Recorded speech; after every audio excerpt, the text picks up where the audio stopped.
Let's do some examples here. Suppose we are given the following function n squared by 2 minus 3n, and we are asked whether this function is theta of n squared. How do we go about proving or disproving this claim? Well, one simple way to agree with this claim is to simply drop the lower order terms, ignore the constant coefficients, and say that, well, yes, it is theta of n squared.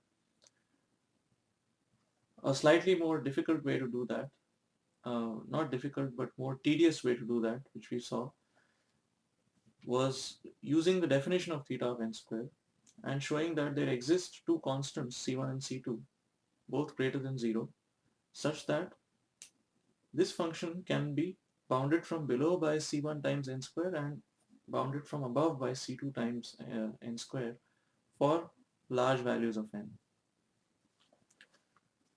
But if we use limits, we can prove that t of n is theta of n square, and also we can prove such results about other asymptotic notations more simply. So, and the way we do that is we take the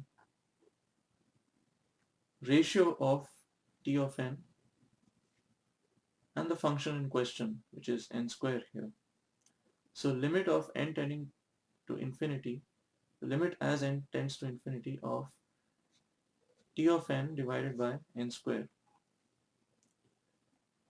So that's going to be n square by 2 minus 3n divided by n square as the limit of n tends to infinity. And this is going to be half minus 3 by n,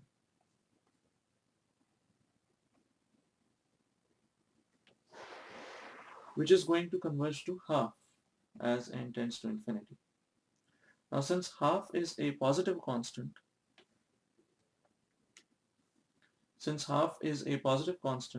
we can say that t of n is big theta of f of n, or big theta of n square in this case. And we can also conclude that t of n is big O of f of n and big omega of f of n.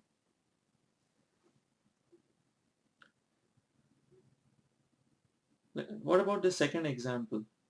Is log n in big O of n? You can ask this question also about big theta of n, big omega of n, and so on. Well, again, let's take the ratio of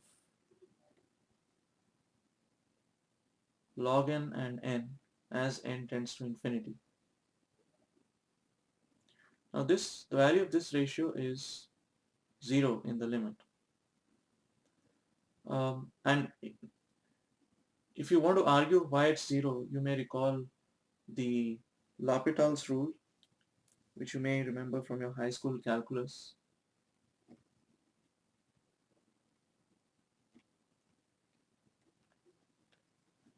Which says that the limit as n tends to infinity of t of n and f of n is the same as the limit as n tends to infinity of the derivative of t of n and divided by the derivative of f of n.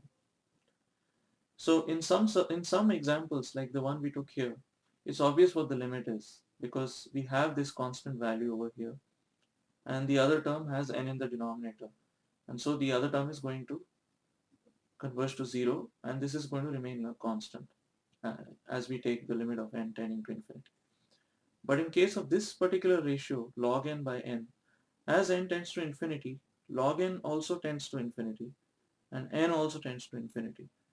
So we have an indeterminate form here, infinity by infinity. In some cases we could have a 0 by 0 form, which is also equally indeterminate. So how do we calculate the value of the ratio in such cases? We do that by applying L'Hopital's rule, where we can independently differentiate the numerator and the denominator with respect to n if we encounter an infinity by infinity or a 0 by 0 form. So the limit of n tending to infinity of this ratio is the same as the limit of n tending to infinity of the derivative of log n with respect to n, which is 1 by n, and the derivative of n, which is 1. So this is nothing but the limit of n tending to infinity of 1 by n, which we know to be 0. Now since log n is shown to grow much more slowly than n itself, we can claim that log n is big O of n. We can also claim that log n is little o of n.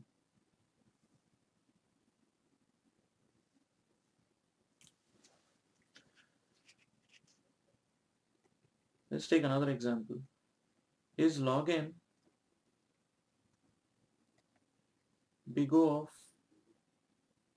the square root of n?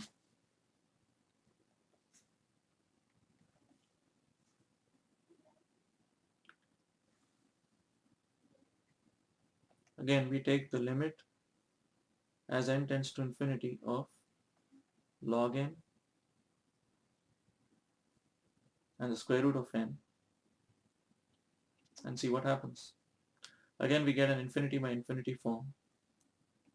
So we differentiate the numerator. The derivative of log n is 1 by n, and the derivative of the square root of n is 1 by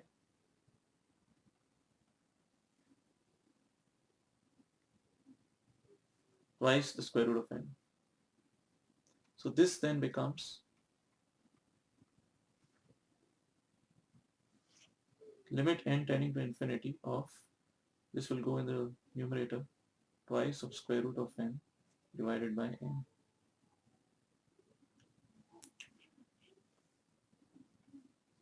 This will be limit of n, limit as n tends to infinity of 2 divided by the square root of n, which is 0. So log n is in big O of square root of n because the ratio of log n and the square root of n as n tends to infinity is 0. Log n is also in little o of the square root of n.